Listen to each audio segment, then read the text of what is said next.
yo creo que el poder económico, o por lo menos una parte del poder económico, no el de los paraísos fiscales, que estaba más con Milei, sino este otro poder con ligazón con sectores productivos, decidió perdonarle la vida a Massa, porque el dato es el 8% de inflación de octubre. Porque si hubieran querido, hubieran remarcado, mantenían la inflación en el 12 o el 14%, al otro día Mañeto ponía que el dólar se iba a 2.000 pesos, y ahí ni siquiera valía la pena presentarse en la elección. Entonces el poder de alguna manera dijo, le vamos a dar una vida más, y entonces le permitió presentarse competitivamente en las elecciones. Ese es un mensaje que tiene un lado positivo, que es la inflación no subió tanto en octubre, pero ese indicador es un indicador político, no hay ninguna razón económica, salvo que sucediera una catástrofe, para que la inflación baje de un mes a otro el 30%.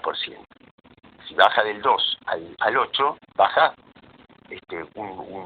del 12 al 8 baja un tercio, más del 30%. No hay razones económicas, como tampoco las hay para que suba. Si la inflación sube o baja es porque hay razones políticas, y quiere decir entonces que vos no controlás la economía. Entonces el otro mensaje que le estaba dando el poder era, estás en nuestras manos. Cuando queremos te subimos la inflación, cuando queremos te la bajamos. Y eso era el gobierno ese. Ahora, la otra cosa que vos mencionaste es, ¿por qué la gente que va a ser perjudicada, y quizá la primera perjudicada, por las medidas de Milei, votó a Milei? Y no escuchó el plan del otro candidato, de Massa. Y porque cuando vos decidís que te vas a divorciar, ya después no importa si tu pareja te dice una cosa que es verdad o te dice una mentira, vos ya no la querés escuchar. No la querés escuchar, ya está, ya agotaste la relación. Y eso fue lo que pasó. Y eso fue lo que no vimos. Agotaste la relación, dijiste, no, mira, decime lo que quieras, hacé lo que quieras. Ahora decime que sos bueno, perdoname la vida, comprame regalos, que vendría a ser el IVA, la devolución del IVA, la baja de ganancias, todo eso. Pero ¿sabes qué? Yo no te quiero escuchar más. Claro, ahora, pero déjame que hacer... parte de eso es lo que pasó, sí, ¿no? Déjame aprovechar ese ejemplo que pusiste de la pareja que se está divorciando para incluir a esto, para observar, para agregar esto. Si esa pareja se separa porque el marido es un machista golpeador, y entonces las razones que explican ese divorcio pasan por ahí. Esa mujer golpeada, sometida, un día decide no aguanto más. ¿Qué pasa si esa mujer, que se ha separado de un marido golpeador, se pone en pareja, una nueva pareja, con otro individuo golpeador? ¿Por qué digo esto? Porque en esa metáfora del divorcio hay un sector, un porcentaje importante de los votantes argentinos que lo hicieron por su verdugo. Es decir, aquí hay algo que requiere explicaciones más profundas. Porque, sí. ¿se entiende lo que digo? Sí, ¿o es claro, un y un tratamiento profundo, es decir, porque ahí ya hay una patología en cómo reacciona la víctima frente al golpeador, porque ahí hay algo que no se desanudó correctamente, y ahí es donde, claro, no hay como terapeutas sociales, no conozco terapeutas sociales. Ahí la única herramienta que yo conozco es que la política apele a su dimensión pedagógica, a su dimensión de liderazgo ético. Totalmente, pero lo que convocar, de enamorar. Sí. Y te voy a decir otra cosa, utilizando esta imagen, ¿no? Que tampoco yo lo pensaba cuando empezamos a hablar, que íbamos a estar hablando de divorcio y de esas cosas, pero pensaba, ni siquiera se separó esta parte del pueblo de un marido golpeador, porque tampoco fuimos verdugos, hicimos mal las cosas. Claro. Fuimos indiferentes, no respetamos el plan de vida de nuestra pareja, pero no fuimos golpeadores. Por eso te digo que el vínculo está resentido, está interrumpido, pero no está roto.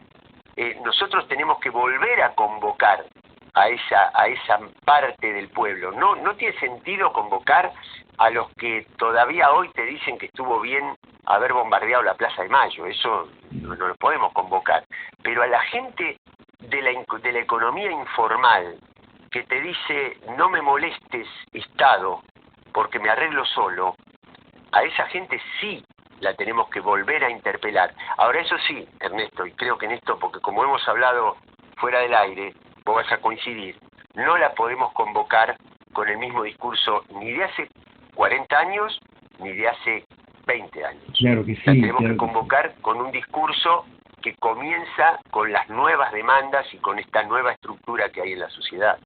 Claro, por supuesto, yo creo que una de las cosas fundamentales, y esto es lo que conversábamos, como decir fuera de aire, es la necesidad de poner en crisis, en cuestionamiento, algunas de las premisas, de los paradigmas, y no responder, no utilizar este lenguaje estereotipado, consignista, que nos impide, que impide la comunicación con esta sociedad desencantada con la democracia formal, una democracia donde se respetan los valores institucionales, pero no se resuelven muchos de los problemas concretos, independientemente de lo económico, que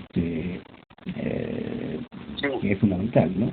Sí, bueno, por eso cuando Axel decía, se le ocurrió decir tenemos que inventar nuevas canciones, no estaba, y le salieron a la yugular algunas críticas. Yo de ninguna manera interpreto que le estaba diciendo ya no me interesa el pasado kirchnerista de donde vengo. No, estaba diciendo al contrario, para honrar ese pasado de donde venimos y que fue posible y darle permanencia en el tiempo, darle un trasvasamiento generacional, como diría el general. Sí. Tenemos que adaptarnos a las nuevas necesidades, ¿no? Así que no, totalmente hay que justamente ver estas nuevas demandas a partir de estas reacciones. Por eso creo que hay que estudiar a fondo, porque las consignas, yo me las sé de memoria, las consignas, Ernesto: unidad hasta que duela, la única lucha que se pierde es la que se abandona, y son lindas las consignas. No es que yo no esté de acuerdo con las consignas. Ahora, si esa consigna vos no le ponés contenido, a la gente al contrario le termina diciendo uy, otra vez con la misma cantinela, con la misma música, claro. Pero el pescado sin vender, como decía mi abuela, ¿no? Sí. Es decir, mis problemas se terminan no resolviendo, ¿no? Y además fíjate una cosa, Axel fue, mirá que si hubo dirigentes atacados, ponele, lo de Insaurralde fue una jugada contra Axel directa. Pero la prensa internacional, cuando el fallo de la doctora Priesca, creo que se llamaba, la que reemplazó a Griesa acá por la expropiación de YPF, también fue contra Axel. Y sin embargo pudo más la cuenta DNI, y pudo más el haber pagado los viajes de egresados de los estudiantes humildes, y ciertas obras públicas y cierta reparación de las escuelas y de las rutas provinciales, como no había habido, que ni siquiera lo había hecho Scioli en su gestión. Así que aún con los ataques internacionales, cuando vos le das respuesta concreta a la gente, por eso tomo una cosa que el autor sos vos, por lo menos la primera persona que yo se la escuché. Pobreza hubo en Formosa, en Santiago del Estero, en Chaco y en Buenos Aires, en La Matanza, hubo pobreza. Y sin embargo ahí se votó al proyecto más cercano a nosotros. Sí, 60-40. En La Matanza... Por eso, sí, 60, la misma estructura, el mismo fenómeno social, pero distinta respuesta política. Bueno, porque hubo gestión económica y hubo gestión política. Por eso entonces hay que encontrar explicaciones que vayan un poco más allá de lo que se da por sentado. La mayor parte de las explicaciones que uno escucha, que escucharás vos también, que parten de politólogos,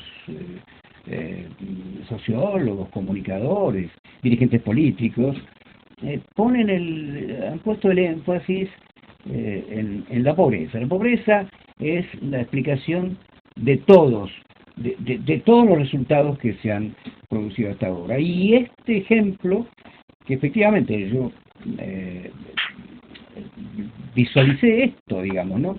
Como si es la pobreza la que explica esta derrota aplastante de Unión por la Patria, ¿cómo es posible que no haya sucedido lo mismo en Santiago del Estero, en Formosa, en La Matanza, y ahora incluso creo que el último, el escrutinio está dando ganadores en el en Chaco. Chaco, ¿no?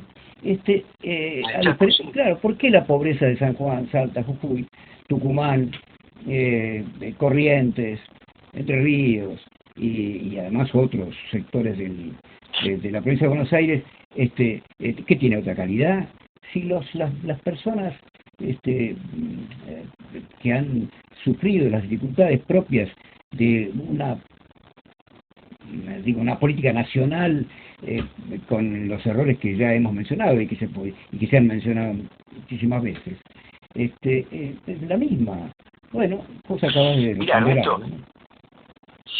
Mira, yo soy de la ciudad de La Plata, si había y conozco mucho por razones personales, el pueblo de Ensenada. Si había un lugar pobre, ignorado, insignificante, olvidado, era Ensenada. Así que la pobreza que había ahí no me la cuenta nadie. Y ahí Mario Seco, después de varias gestiones, lo dio vuelta. Recuperó 14 kilómetros de playa en Punta Lara, que pertenece a ese distrito, que era donde yo iba cuando era chiquito y que después se la fue abandonando completamente y se la privatizó. Lo recuperó. Y todos los fines de semana vos tenés colectivos, coches de autos de clase media, media baja, personas que no pueden ir a Punta del Este, voy en escala descendente de atracción turística, no pueden ir a Mar del Plata, no pueden ir a San Clemente, y van a Punta Lara, y están contentos, porque ven una cosa digna, porque ven una cosa donde vos te acordaste de ellos, cuando le estás prestando servicio. Modificó la infraestructura de las rutas, dinamizó el puerto, está construyendo toda una vía comunicacional para toda la región, para el sector productivo, para el sector petroquímico, para todas las plantas industriales, construyó vivienda, arregló las veredas y qué sé yo. Entonces, es decir, y es la misma pobreza, o sea, sufren las medidas nacionales y las medidas inflacionarias y todo, igual que el resto del país, pero hubo gestión política y económica concreta, y además eso tiene otra cosa, cuando vos haces gestión económica no solamente estás dando un bienestar material, le estás diciendo a la otra persona: vos valés algo para mí, yo me acuerdo que vos existís, no te ignoro. Ahí es donde la derecha fue muy hábil en enrostrarnos, en frotarnos en el medio de la cara las fotos de los privilegios de la política, porque yo sé que esos privilegios no son, que la política es otra cosa, que inmensamente la mayoría de los políticos son personas de bien, etcétera, pero basta una foto que se reproduzca por millones, donde te digan: mirá, mientras a vos te decían que tenías que estar encerrado, estos se estaban divirtiendo. Y eso tiene un efecto simbólico muy fuerte en la población, muy fuerte. Sí. ¿Por qué? Porque es ese efecto de te están diciendo que se ocupan de vos, pero se están burlando de vos, ¿no? Entonces ahí también hay que tener muchísimo cuidado, porque es una combinación de factores. Vos que sos sociólogo, sí, Ernesto, sabés bien que estas cosas no tienen una sola causa, no hay un solo vector para entrarles, hay muchos, y es justamente esa multidimensionalidad la que enriquece el análisis político, y no para quedarse en la palabra o en la reflexión, sino para utilizar la reflexión como plataforma para la acción. Es cierto. El ejemplo que vos pusiste, si bien uno puede cuestionar desde la ética esta fiesta de cumpleaños, no sé qué, que se celebró durante la pandemia, mientras la gente sufría el encierro, etcétera, o la población en general sufría las consecuencias del encierro, ese episodio, si no hubiese sido por la difusión, por la expansión brutal, exponencial de que los medios hegemónicos de comunicación que están al servicio de ese poder real del que hablamos tantas veces, si no hubiesen hecho eso, bueno, el peso hubiese sido muchísimo menor. Carlos, esto es lo que me parece a mí, que sí, de acuerdo. Un hecho... De acuerdo, pero si nosotros hubiéramos mantenido la obligación, pero por principios, de democratizar la comunicación y hacer que un solo monopolio no puede tener 260 señales de televisión, radio y qué sé yo en el país, y bueno, no se hubiera multiplicado tanto. Ahí está. Entonces es un ida y vuelta, ¿no? Sí, ellos multiplican porque vos le diste todas las herramientas para que puedan multiplicar. Absolutamente. Y después te quejas.